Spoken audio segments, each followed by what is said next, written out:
And they went to a house, and the crowd gathered together again, so much so that they were not even able to eat bread. And when his own had heard of it, they went out to take hold of him. For they said, "Because he has gone mad." And the scribes who had descended from Jerusalem said, "Because he has Beelzebub, and because by the prince of demons does he cast out demons." And having called them together, he spoke to them in parables. "How can Satan cast out Satan? For if a kingdom is divided against itself, that kingdom is not able to stand. And if a house is divided against itself, that house is not able to stand. And if Satan has risen up against himself, he would be divided, and he would not be able to stand. Instead, he reaches the end. No one is able to plunder the goods of a strong man, having entered into the house, unless he first binds the strong man, and then he shall plunder his house. I say to you that all sins will be forgiven the sons of men and the blasphemies by which they will have blasphemed. But he who will have blasphemed against the Holy Spirit shall not have forgiveness in eternity.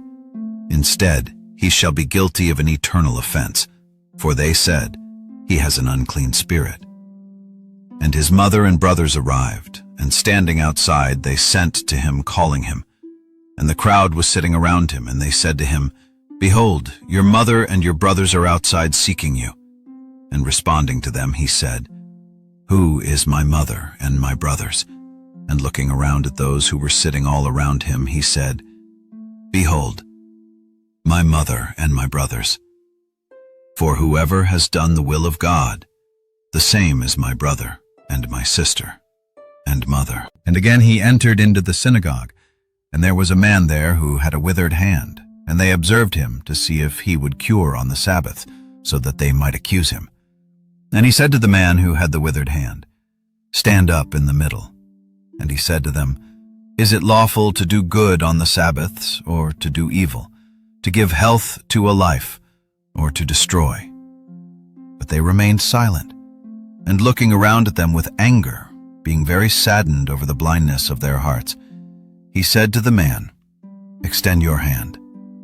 And he extended it, and his hand was restored to him. Then the Pharisees, going out, immediately took counsel with the Herodians against him, as to how they might destroy him. But Jesus withdrew with his disciples to the sea, and a great crowd followed him from Galilee and Judea, and from Jerusalem, and from Idumea and across the Jordan. And those around Tyre and Sidon, upon hearing what he was doing, came to him in a great multitude. And he told his disciples that a small boat would be useful to him, because of the crowd, lest they press upon him. For he healed so many, that as many of them as had wounds would rush toward him in order to touch him. And the unclean spirits, when they saw him, fell prostrate before him. And they cried out, saying, "You are the Son of God." And he strongly admonished them, lest they make him known. And ascending onto a mountain, he called to himself those whom he willed, and they came to him. And he acted so that the 12 would be with him, and so that he might send them out to preach. And he gave them authority to cure infirmities and to cast out demons. And he imposed on Simon the name Peter, and also he imposed on James of Zebedee, and John the brother of James, the name Boanerges, that is, sons of thunder, and Andrew and Philip and Bartholomew and Matthew and Thomas and James of Alphaeus and Thaddeus and Simon the Canaanite and Judas Iscariot, who also betrayed him.